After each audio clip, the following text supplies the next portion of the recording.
இந்தியாவிற்கே வழிகாட்டக்கூடிய ஒரு முன்மாதிரியாக இருக்கக்கூடிய ஒரு கட்சி திராவிட முன்னேற்ற கழகம். அதனாலதான் திராவிட முன்னேற்ற கழகத்தை எப்பாடுபட்டாவது தோற்கடிக்க வேண்டும் அப்படின்னு பிஜேபி மிக தீவிரமாக வேலை செய்து கொண்டிருக்கிறது. எப்படி எல்லாம் வேலை செய்யறாங்க அப்படின்னு பார்த்தா, அமலாக்கத்துறையை விட்டு வேலை செய்யறாங்க, சிபிஐ விட்டு வேலை செய்யறாங்க, தேர்தல் ஆணையத்தை வைத்து SIR என்ற வாக்காளர் பட்டியல சிறப்பு திருத்தம் அப்படின்ற பெயர்ல இங்கு இருக்கக்கூடிய வாக்காளர்களை வாக்கு செலுத்த விடாமல் தடுப்பதன் மூலமாக அவர்கள் அந்த பணியை செய்து கொண்டிருக்கிறார்கள்.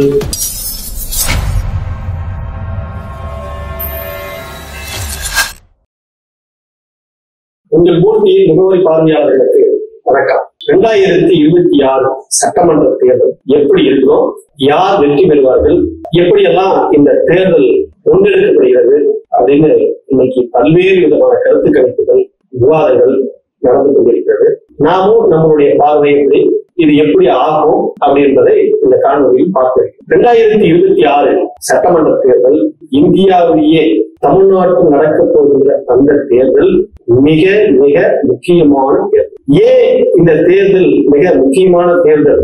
பாரதிய ஜனதா கட்சிக்கு நேர் எதிராக சித்தாந்த போராட்டம், ஒரு சித்தாந்த போர் நடத்தி கொண்டிருக்கக்கூடிய கட்சி திராவிட முன்னேற்ற கழகம், அதன் கூட்டணி கட்சி. பாரதிய ஜனதா கட்சிக்கு எதிராக காங்கிரஸ் இல்லையா, கம்யூனிஸ்ட் இல்லையா, மேற்கு வங்கத்துல மம்தா பானர்ஜி இல்லையா அப்படின்னு சொல்லி நீங்க எல்லாம் கேட்கலாம். ஆனா மற்ற கட்சிகளுக்கெல்லாம் விட, நீ காங்கிரஸா இருக்கட்டும், பீகார்ல RJD என்று சொல்லக்கூடிய ராஷ்டிரிய ஜனதா தளமா இருக்கட்டும், மம்தா பானர்ஜியுடைய தேசியவாத காங்கிரஸா இருக்கட்டும், பல்வேறு கட்சிகள், இந்த கட்சிகளை எல்லோரையும் விட தமிழ்நாட்டில் இருக்கக்கூடிய திராவிட முன்னேற்ற கழகம் தலைமையில் நடக்கக்கூடிய திராவிட மாடல் அரசு இந்தியாவிற்கே ஒரு வழிகாட்டியாக இருக்கிறது. பிஜேபியினுடைய சித்தாந்தத்தை நேர் எதிராக எதிர்த்து குரல் கொடுக்கக்கூடிய ஒரு சித்தாந்த போராட்டம் நடத்தி கொண்டிருக்கிறது திமுக.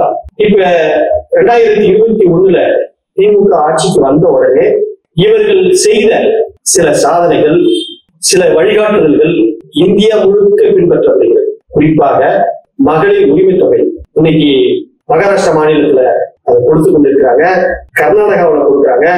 இனிமே தேர்தல் வந்தா எல்லா மாநிலங்களிலும் இது நடைமுறைக்கு வர இருக்கிறது. அதே போன்று இப்ப நடக்கக்கூடிய பீகார் தேர்தல் வாக்குறுதியா பிஜேபி கொடுத்திருக்கிறது காலை உணவு திட்டம். அதற்கு அடுத்தது மகளிர் உரிமை தொகை வழங்கப்படும் என்று பாரதிய ஜனதா கட்சியினுடைய தலைமையில் இருக்கக்கூடிய தேசிய ஜனநாயக கூட்டணி அறிவித்திருக்கிறது. அப்படின்னா இந்தியாவிற்கே வழிகாட்டக்கூடிய ஒரு முன்மாதிரியாக இருக்கக்கூடிய ஒரு கட்சி திராவிட முன்னேற்ற கழகம். அதனாலதான் திராவிட முன்னேற்ற கழகத்தை எப்பாடுபட்டாவது தோற்கடிக்க வேண்டும் அப்படின்னு பிஜேபி மிக தீவிரமாக வேலை செய்து கொண்டிருக்கிறது.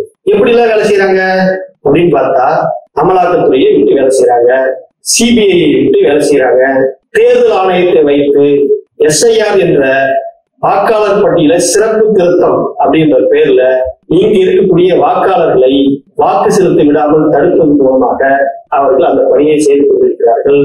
இப்படி ஒரு பக்கம்.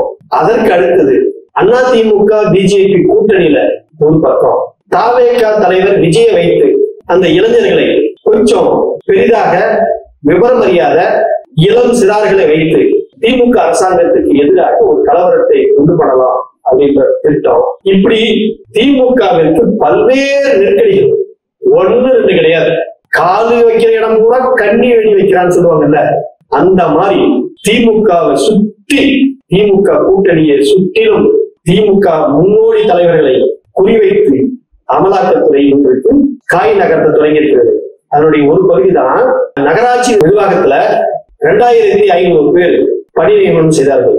அந்த பணி நியமனத்துல எல்லோருமே நேரடியாக தேர்வு எழுதி அதுல பாஸ் பண்ணி, அதன் பின்னாடி நேர்முக தேர்வு எழுதி நேர்முக தேர்வுல கலந்து கொண்டு அதுல வெற்றி பெற்று அதன் பின்னாடி ஒவ்வொரு படியாக செலக்ட் ஆகி தேர்ச்சி பெற்றவர்களுக்கு ஒரே ₹10 வாங்காமல் திராவிட மாடல் அரசு பணி நியமனம் ஆணையை வழங்கியிருக்கிறது. இது எல்லோருக்கும் தெரியும். ஏன் அமலாக்கத்துறை ஒண்ணு இருக்குது இல்ல, அவங்களுக்கும் தெரியும், அதனுடைய அதிகாரிகளுக்கும் இது தெரியும்.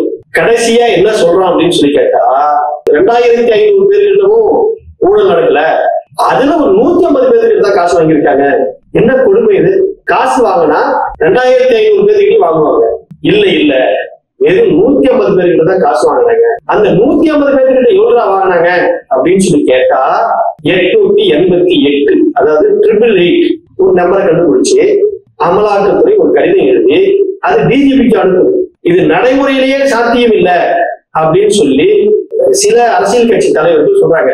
ஆனா இந்த தமிழ்நாட்டுல மற்ற எதிர்கட்சிகள் இருக்காங்கல்ல, அதிமுக, பாரதிய ஜனதா கட்சி, அன்புமணி ராமதாஸ், ஒவ்வொரு கட்சியிலையும் 4 தலைவர்கள் இருக்காங்க. நீ அதிமுக இருக்குன்னா அதிமுக ஒரு 30 வருஷம் ஆட்சியில் இருந்த கட்சி, அதுல ஒரு 4 தலைவர்கள் இருக்கா, வாய்ப்பு இருக்கு, நியாயம் இருக்கு. பாரதிய ஜனதா கட்சியில நீங்க எடுத்துட்டீங்கன்னா இருக்கிறவங்க அத்தனை பேருமே தலைவர்கள். இந்த தமிழிசை சவுந்தரராஜன், வானதி சீனிவாசன், நயினார் நாகேந்திரன், அண்ணாமலை, இப்படி எல்லோரும் அதுல ஒரு தலைவர்கள். எல்லோரும் ஸ்டேட்மெண்ட் திமுக ஆட்சி ஊழல் செய்திருக்கிறது அப்படின்னு சொல்லிட்டு, அன்புமணி ராமதாஸ் ஒரு பக்கம், பிரேமலதா விஜயகாந்த் ஒரு பக்கம், இப்படி இவர்கள் எல்லோரும் ஒரே ஒரு அமலாக்கத்துறை கொடுத்த அந்த கடிதத்தை வைத்துக் கொண்டு ஆளுக்கு ஒரு ஸ்டேட்மெண்ட் விட்டு திமுக ஊழல் செய்துவிட்டது அப்படின்னு ஒரு பிம்பத்தை கட்டமைக்கிறது. அது ஒரு நாள் தலைமை செய்தியாக மாற்றுவது, அதையே செய்தியை 10 நாளைக்கு எடுத்துக்கொண்டு பிரச்சாரம் செய்வது. இதுதான் அமலாக்கத்துறை இன்னைக்கு செய்து கொண்டிருக்கிற வேலை. இது அனைத்து கட்சிகளும் திமுகவுக்கு எதிராக மிக பிரம்மாண்டமான ஒரு கட்டமைப்பை தொடங்கி இருக்கிறார்கள். இப்படிதான் அந்த 2026 தேர்தல் நடக்கப் போகிறது. எதற்குள்ளவே இன்னும் நடக்கும். டிசம்பர் ஜனவரிக்கெல்லாம் குறைந்தபட்சம் திமுகவில் இருக்கக்கூடிய அமைச்சர்களுக்கு தொல்லை கொடுப்பது, அவர்களை கைது செய்ய முயல்வது, அவர்கள் மிக பிரமாண்டமாக ஊழல் செய்து விட்டார்கள் என்று ஒரு கட்டமைப்பை உருவாக்குவது, இதுதான் அவர்களுடைய நோக்கம். இப்படிதான் இந்த தேர்தல் முன்னெடுக்கப்படுகிறது, நகர்கிறது. சரி, இந்த அரசியல் கட்சிகள் எல்லோரும் சேர்ந்து திமுக கூட்டணியை வீழ்த்த முடியுமா, திமுகவை தோற்கடிக்க முடியுமா அப்படின்னு பார்ப்போம். இப்ப பாட்டாளி மக்கள் கட்சின்னு ஒரு கட்சி இருக்கு. அந்த கட்சி என்ன நிலையில இருக்குது அப்படின்னு சொல்லி பார்த்தா, அப்பாவும் மகனும் சண்டை போட்டு 2 பிரிவாக இருக்கிறார்கள். அவர்களுடைய நோக்கம் என்ன? இதுதான் நம்ம கூர்மையா கவனிக்கணும். நான் மீண்டும் சொல்றேன், நீங்க தேர்தலில் பங்கெடுக்கிறீங்க அப்படின்னா உங்களுடைய நோக்கம் என்ன, உங்களுடைய இலக்கு என்ன? இதுதான் முக்கியமான பாயிண்ட். அப்ப பாட்டாளி மக்கள் கட்சியினுடைய இலக்கு என்ன? எப்படியாவது அதிமுக கூட்டணியில சேர வேண்டும் என்பது அன்புமணி ராமதாசுடைய திட்டம். ஒரு நாடாளுமன்ற மேலவை உறுப்பினர் சீட்டு வாங்கி பெறுவது, கிடைத்தால் ஒரு 10-20 தொகுதியில போட்டியிடுவது, அந்த கூட்டணி கட்சி சார்பா கொடுக்கக்கூடிய அமௌண்டை பெற்றுக்கொள்வது, இதுதான் அவர்களுடைய இலக்கு. இப்படிதான் அவர்கள் தேர்தலை சந்திக்கக்கூடியவர்கள். சரி, தேமுதிகவும் அதே நிலைப்பாடுதான். அவர்களும் அதிமுக கூட்டணியோ அல்லது திமுக கூட்டணியோ ஒரு கூட்டணி, இப்போது அதிமுக கூட்டணி, அந்த கூட்டணியில ஒரு மேலவை உறுப்பினர் கேட்டு வாங்குவது, கொடுக்கிற சீட்டுக்கு தகுந்த மாதிரி தேர்தல் செலவுக்கு என்று சில ஸ்வீட் பாக்ஸ்களை வாங்குவது, இதுதான் அவர்களுடைய இலக்கு, இதுதான் அவர்களுடைய நோக்கம். அதிமுகவுடைய இலக்கு என்ன அப்படின்னு பாத்தீங்கன்னா, எப்படியாவது எடப்பாடி பழனிசாமி அந்த கட்சியை பொதுச் செயலாளராக தொடர்ந்து நீடிப்பது, கட்சியை தன் கட்டுப்பாட்டில் முழுமையாக கொண்டு வருவது, டிடி தினகரனிடம் இருந்தும் ஓபிஎஸ் இருந்தும் சசிகலாவிடம் இருந்தும் அந்த கட்சியை இப்போது இருக்க அவருடைய கட்டுப்பாட்டில் வச்சிருக்காருல, எடப்பாடி பழனிசாமியுடைய கட்டுப்பாட்டில் வச்சிருக்காருல, அதை அப்படியே தக்க வைத்துக் கொள்வது. தேர்தலுக்கு வெற்றி பெறும், அதெல்லாம் செகண்டரி. எப்படியும் ஒரு எதிர்கட்சி வரிசையில நம்ம வந்து உட்காந்துருவோம், அது போதும். இன்னும் ஒரு 5 வருஷத்துக்கு இதே மாதிரி கட்சியை வச்சிருந்தோம்னா நம்ம சேஃபா நம்ம அந்த கட்சியை நம்ம கட்டுப்பாட்டில் வச்சிருந்தோம், நம்ம நிலை பெற்றுலாம் அப்படின்ற மாதிரியான அவருடைய திட்டம், அவருடைய இலக்கு. தாவேகருடைய தலைவர் விஜய், அவருடைய இலக்கு என்ன, அவருடைய நோக்கம் என்ன? அவருக்கும் தெரியும் ஆட்சியை பிடிக்க முடியாது என்பது. அப்படி என்றால் அவர் என்ன செய்யலாம்னு வச்சிருக்காரு? கிடையாது. அதிமுகவை விட கூடுதல் ஓட்டு வாங்குவது. அதிமுக பெரிய கட்சியா, நாம பெரிய கட்சியா? 2026 தேர்தலுக்கு பின்பு நாம 2வது பெரிய கட்சியாக நிற்பது. முதல் பெரிய கட்சி திமுக, 2வது பெரிய கட்சியாக நிற்பது. இதுதான் தாவேக தலைவருடைய விஜயனுடைய நிலப்பாடு, இலக்கு. இப்ப இவர்கள் யாருக்குமே ஆட்சியை பிடிக்க வேண்டும் என்ற நோக்கம் இல்லை. ஏன் நோக்கம் இல்லை அப்படின்னு சொல்லன்னு கேட்டா, நோக்கம் என்பது என்ன? ஆட்சியை பிடித்தால் தமிழ்நாட்டிற்கு உங்களால் என்ன நன்மை ஏற்பட போகிறது, அதை பத்தி நீங்க இந்த இருக்கக்கூடிய நான் சொன்ன இந்த அரசியல் கட்சி எல்லாம், நான் ஆட்சி பிடிக்க போறேன், ஆட்சியை பிடித்து யாருக்கு எதிராக இந்த மக்களை காப்பாற்ற போகிறேன். பாரதிய ஜனதா கட்சி அவருடைய கொள்கை இந்தியாவையே சூறையாடி கொண்டிருக்கிறது. மொழி மீது தாக்குதல் நடத்துறாங்க. தமிழர்களை ஒரிசா தேர்தலில் மோடி திருடர்கள் என்றார். இன்னைக்கு பீகார் தேர்தலில் திமுக சேர்ந்த தமிழர்கள் பீகாரிகளை கொடுமைப்படுத்துகிறார்கள் அப்படின்னு சொல்லி பிரச்சாரம் பண்றாரு. இப்படி எல்லாமே தமிழ்நாட்டினுடைய கல்வி மீது கை வைக்கிறாங்க, மொழியின் மீது கை வைக்கிறாங்க.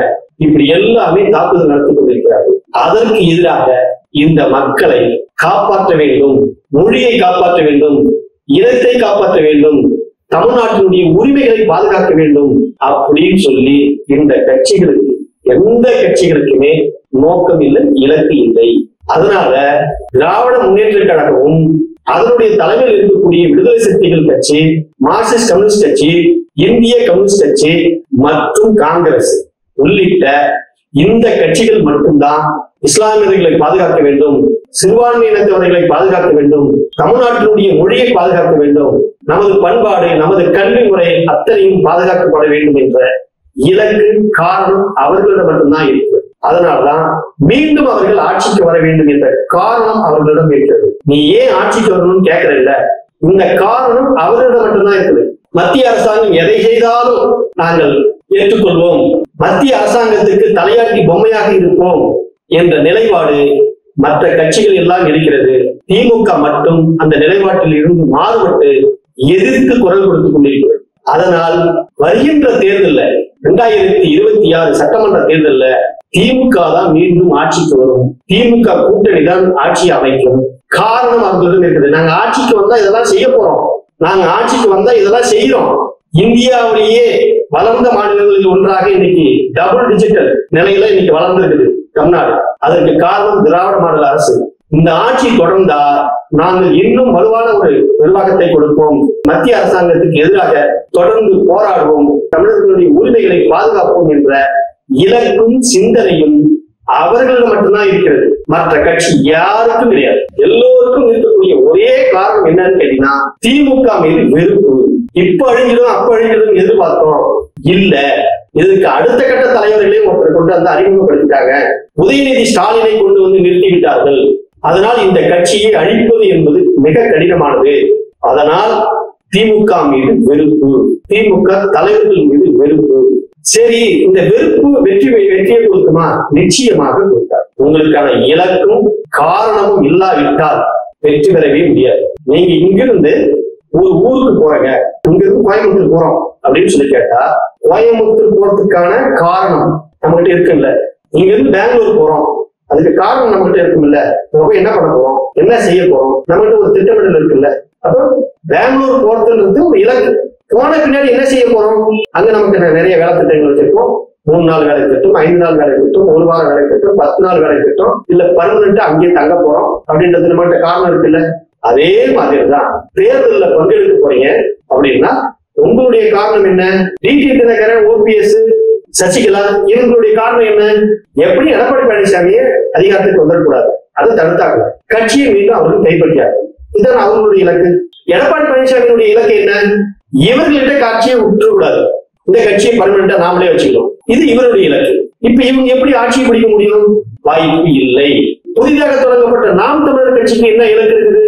இவர்கள் எங்கேயாவது தமிழ்நாட்டு நலன், தமிழ்நாட்டு உரிமை அதை பத்தி பேசுற, தான் தொண்டர்களுக்கு விளக்கக்கூடிய, வகுப்பெடுக்கக்கூடிய அந்த நிலையில என்னைக்காவது இருந்திருக்காரா?